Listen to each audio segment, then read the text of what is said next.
జిల్లా బీంగల్ మండలంలోని గోన్గొప్పుల గ్రామంలో వేలంపాటకు సిద్ధంగా ఉన్న 95 ట్రాక్టర్ల ఇసుక డంపులు రైస్ మిల్ యజమాని చదును చేయడంతో వేలంపాట నిలిపివేసిన ఘటన వివాదాస్పదంగా మారింది.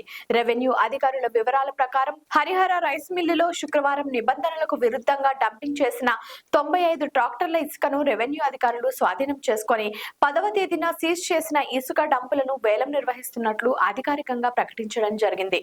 వేలంపాటలో పాల్గొనేందుకు సోమవారం ఉదయం వివిధ ప్రాంతాల నుండి ఆశావాహులు రావడం జరిగింది. తీరా రైస్ మిల్ ప్రదేశానికి వెళ్లి చూడగా ఇసుక బ్లేడ్ ట్రాక్టర్ తో చదును చేసిన దృశ్యాలు కనపడడంతో రెవెన్యూ అధికారులు వేలంపాటను వాయిదా వేసి అధికారుల ఆధీనంలో ఉన్న ఇసుక డంపులను రైస్ మిల్ యజమాని చదును చేయడం పట్ల భీమ్గల్ రెవెన్యూ అధికారులు సబ్ కలెక్టర్ కి నివేదిక అందించడం జరిగింది.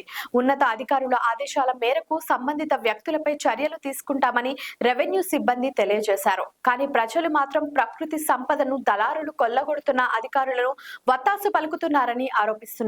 హరిహర రైస్ మిల్ యజమాని శని ఆదివారాలు సెలవు దినాలు కావడంతో ఆ సెలవు దినాల్లో లారీలలో వేరే ప్రాంతాలకు తరలించి ఉండవచ్చని అధికారులు సమగ్ర విచారణ జరిపించి ఇలాంటి సంఘటనలు పునరావృతం కాకుండా రైస్ మిల్ యజమానిపై వాల్టా చట్టానికి అనుగుణంగా కఠిన చర్యలు తీసుకోవాలని డిమాండ్ చేస్తున్నారు.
మన గోనుగొప్పులు వచ్చిన రైస్ మిల్లు తేదీ 6/11/2025 రోజు నాడు